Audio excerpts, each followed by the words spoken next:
한밤 뉴욕 증시를 수놓았던 뜨거운 종목들과 전문가의 인사이트를 정리해봅니다. 이항영의 월가이드 시작합니다. MTN 이항영 전문위원 모셨습니다. 안녕하십니까? 네, 안녕하세요. 네, 안녕하십니까? 오늘의 아스탁, 첫 번째 아스탁부터 열어보도록 하죠. 첫 번째 아스탁은 마이크로소프트입니다. 챗GPT는 시작에 불과했다. 연례 컨퍼런스가 열렸고요. 새로운 구독 서비스가 나왔습니다. MS365 코파일럿이라고 하는데 제 뉴스를 좀 봤더니 사용자 요청에 따라서 문서와 텍스트를 자동으로 생성하고 회의에 직접 참여하지 않아도 회의 내용을 요약해 준다고 합니다. 엄청나죠? 예. 어떤 내용인가요, 이거?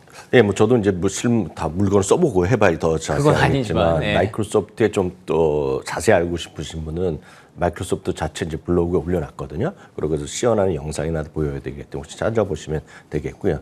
우리가 예상했던 부분이 딱 나왔죠, 지금요. 일단은 법인용만 가격이 프라이싱이 나왔는데요.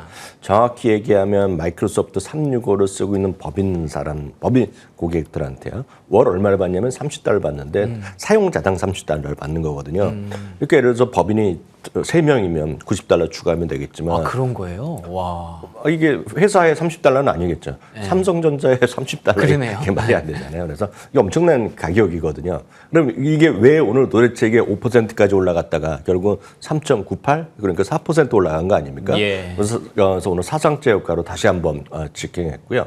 오늘 다우지수가 한 330포인트 올라갔거든요. 이거 혼자가 한 130포인트를 끌고 올라갔습니다. 예. 그러니까 오늘 정말 대단한 일을 보여준 것이 오늘 마이크로소프트라고 일단 이해하시면 되겠습니다. 그럼 저희는 보통 감이 없죠. 저희가 삼성전자가 됐건 예를 들어서 현대차가 됐건 그리고 미국의 유수한 기업들이 얼마나 웬만하면 낼 거 아닙니까? 예. 그러면 기대하던 수치가 있었을 거 아닙니까? 예. 그 얼마 정도 낼 거냐? 저는 개인들한테 보면 한 달에 뭐 $5, $10 정도 낼 거라고 전 개인적으로 생각했는데 법인에 대해서 지금 미국의 월가들이 예상했던 평균치는 월 $10였습니다. 월 $10인데 $30 했으니 일부 애널리스트, 쉽게 해서 웨드부시의 댄 아이브스 같은 경우에는 말을 약간 과장하는 사람이거든요. 이번에 재밌게 표현합니다. 그래서 네. 깜짝 놀라면 턱이 떨어질 정도. 오늘 보면 이런 표현을 썼습니다. 눈이 그냥 확 떠지는 정도가 나왔다는 겁니다. $10를 예상했는데 오늘 $30는 나왔기 때문에 예. 그것은 역설적으로 그만큼 마이크로소프트가 자신감을 보여준 거다라고 해석하는 사람이 있는 거죠. 그러다 보니 오늘 주가는 이제 급반등했다라고 일단 이해하시면 되겠습니다. 그래서 가격에 대한 느낌은 $10, $30 비싼 감이 없다. 저도 없지만 예. 그러면 보통 분들은 월가 예상했던 때는 월 $10를 추가 부과하는 거였는데 $30였다. 그럼 벌써 2배 이상 나온 거 아닙니까? 이래도 쓰니까. 네, 네. 그것이 바로 지금 주식시장에 온전히 반영됐다라고 이해하시면 되겠고 또 하나 이제 메타와 협업을 통해서 뭐 새로운 것들 하겠다. 뭐 이런 것들 나온 것도 역시 뭐 플러스 얘기 나왔습니다. 그럼 마이크로소프트가 어떤 회사냐? 마이크로소프트는 제가 그림 하나 보여드리겠는데요.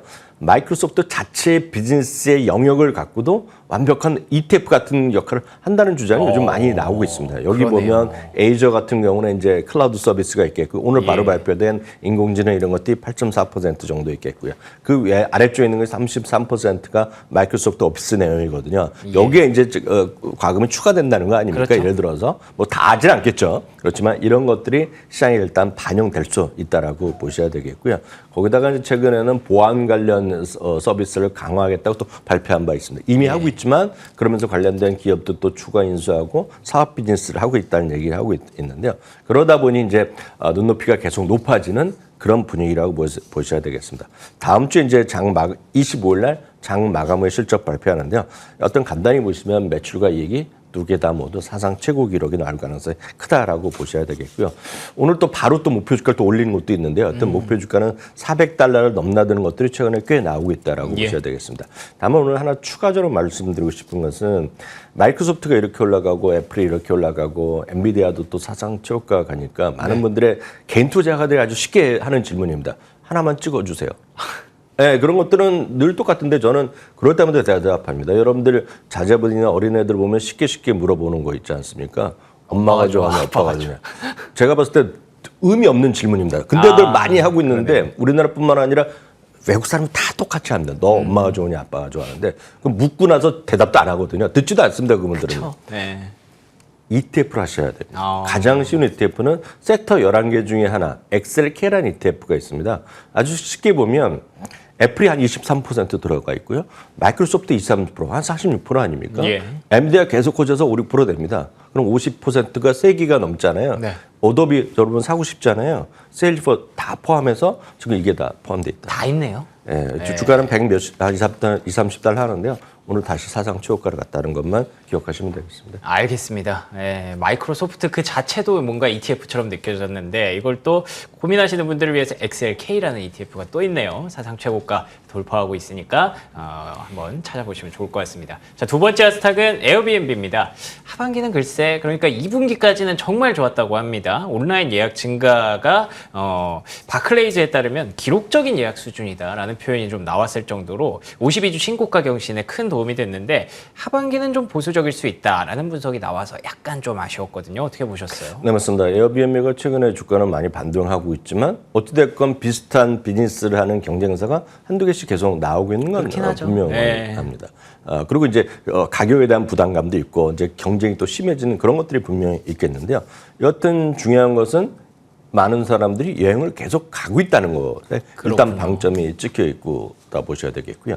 요즘 보면 사무 공간에 대한 어떤 공실료 나오는 것들이 결국은 하이브리드 워크가 대세가 되고 있거든요. 그러니까 그런 것들을 보면 많은 사람들이 여행 겸 업무 겸 하면서 장기 투숙하는 사람들도 늘어나고 있다. 뭐 이런 것들이 전반적인 분위기가 되겠습니다. 엊그저께 제가 뉴욕타임즈 기사를 하나 소개해드렸지 않습니까? 네. 그래서 참고적으로 보여드리면 시장에서 미국에서뿐만 아니라 전 세계에서 지금 해외 여행을 가는 비행기 편수가 계속해서 급증하고 있는 그림을 하나 보여드리겠는데요. 파이낸셜 타임즈의 저 그래프를 하나 보여드리겠는데요. 지금 하루에 지금 전 세계에서 비행하는 비행기 횟수가 13만 개 정도 됩니다. 하루에 플라이트 운항수가 나오는데 이게 지금 사상 최고로 가고 있거든요. 지금요. 바로 이게 보면 7일 이동 평균으로 한 그냥 하루에 그냥 비행기 숫자라고 보시면 운항을. 이게 이제 늘어나면 자기 집이 아닌 곳에 가면 어딘가 숙박을 할 거 아닙니까 지금요. 그래야죠. 그러니까 그런 관점에서 이해하시면 좋겠고요. 네네. 마침 하나 더 보면 에어비앤비 같은 경우가 제가 파리 얘기하면서 지금 뉴욕타임즈 기사에 드렸는데요. 에어비앤비가 가장 많은 도시가 바로 파리입니다. 지금. 파리 그렇게 많이 간다고. 그러니까 그런 쪽을 한번 이해하시면 되겠다라고 보셔야 되겠고요. 2분기 실적은 8월 1일 날 장 마감의 실적을 발표하는데요. 역시 주당 이익은 0.75달러로 전년 동기에 0.56달러였고요. 매출이 21억 달러였는데 24.2억이 나올 것 같거든요. 다만 1분기 실적 발표 이후에는 이런 경쟁이나 이런 것들 둔화 우려가 하면서 약간 떨어졌었는데 최근에는 좀 다시 반등하고 있겠고요. 이 에어비앤비도 전체적으로 보면 연간 흑자 기조를 탄탄하게 갖고 갈 수 있느냐 이런 것들이 아마 앞으로의 큰 관전 포인트다라고 이해하시면 되겠습니다. 알겠습니다. 여행 수요 늘어나면 당연히 숙박 수요 자연스럽게 늘어나겠죠. 에어비앤비가 신고가를 경신한 이유 한번 확인해 봤습니다. 마지막 하스탁은 로키드 마틴입니다. 실적 시즌 만만치 않습니다. 왜냐하면 2분기 실적이 나쁘지 않아 보였거든요. 그리고 주가도 초반에 강하다가 결국에는 2% 넘게 하락으로 마감이 됐습니다. 내년이 좀 불안하다라는 얘기가 나왔다고 하는데 진짜 만만치가 않네요. 실적 시즌. 네, 매출도 늘어나고 이익도 늘어나고 연간 가이던스도 올려놨고요. 특히 수주 잔고 같은 경우는 좀 사상 최고를 오늘 기록했거든요.